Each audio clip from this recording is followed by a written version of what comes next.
మధ్యప్రదేశ్లో జరిగిన జబల్పూర్ పోలీస్ స్టేషన్లో జరిగిన ఘటన ప్రస్తుతం తెలుగు స్టేట్స్లో అందరినీ కలిసివేస్తుంది. కుంభమేళకు వెళ్ళి స్నానాలు చేసి పుణ్యస్నానాలు చేసి తిరిగి వస్తున్న సమయంలో తీవ్రమైన రోడ్ యాక్సిడెంట్ వల్ల సుమారుగా 7 చనిపోయారు. నాచారం పోలీస్ స్టేషన్కి సంబంధించిన కార్తికేయ కాలనీలో ఫ్రెండ్స్ అందరు కలిసి వెళ్ళారు. సుమారుగా 9 మంది వాళ్ళు కలిసి వెళ్ళారు. దాంట్లో ప్రధానంగా 7 మెంబర్స్ చనిపోయారు.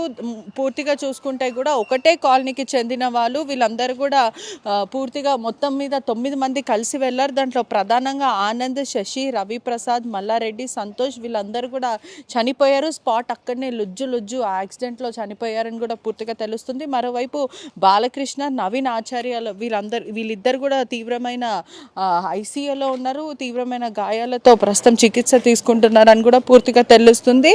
ఒకసారి కుటుంబ సభ్యులతో మాట్లాడే ప్రయత్నం అయితే చేద్దాం. మల్లారెడ్డి కొడుకు మనతో పాటు ఉన్నారు. ఒక్కసారి మాట్లాడే ప్రయత్నం చేద్దాం.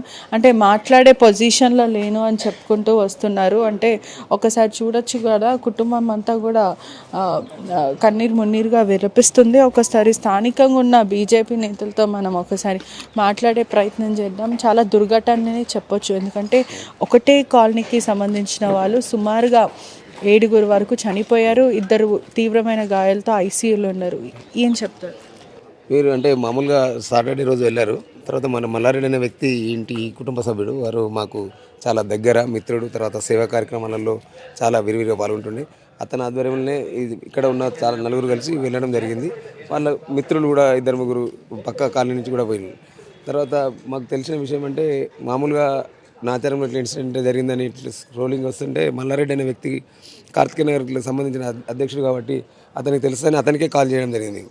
తర్వాత అతని మిత్రుడికి ఇట్లా అతను కూడా వెళ్ళిండి అని చెప్తే అతని ఫోన్ కాల్ చేస్తే అక్కడ ఉన్న జబల్పూర్ సిఐ గారు మాట్లాడి వీళ్ళందరికీ యాక్సిడెంట్ అయింది, 7 వరకు చనిపోయారని తెలియజేయడం జరిగింది.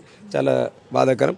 అందులో మరి మల్లారెడ్డి గారు ఉన్నారా అతను అంటే ఏమో తెలియదు మాకని అప్పుడు చెప్పిన తర్వాత 1 అవర్ తర్వాత కన్ఫర్మ్ చేసి చెప్పడం జరిగింది. మల్లారెడ్డి ఈ కాలనీ ప్రెసిడెంట్గా ఇంతకుముందు కూడా పనిచేయడం జరిగింది. తర్వాత మొన్న కొత్త కూడా మళ్ళీ ఎన్నుకోవడం జరిగింది. వారు ఆర్ఎస్ఎస్లో కానీ తర్వాత మిత్రులు మొత్తం దాదాపుగా నాచారం డివిజన్లో మల్లారెడ్డిని గుర్తుపట్టని వ్యక్తులు ఉన్నారు. చాలా స్నేహంగా ఉంటుండే, అందరితో సేవా కార్యక్రమంలో ముందుంటుండేది. చాలా మంచి వ్యక్తిని మేము కోల్పోవడం జరిగింది.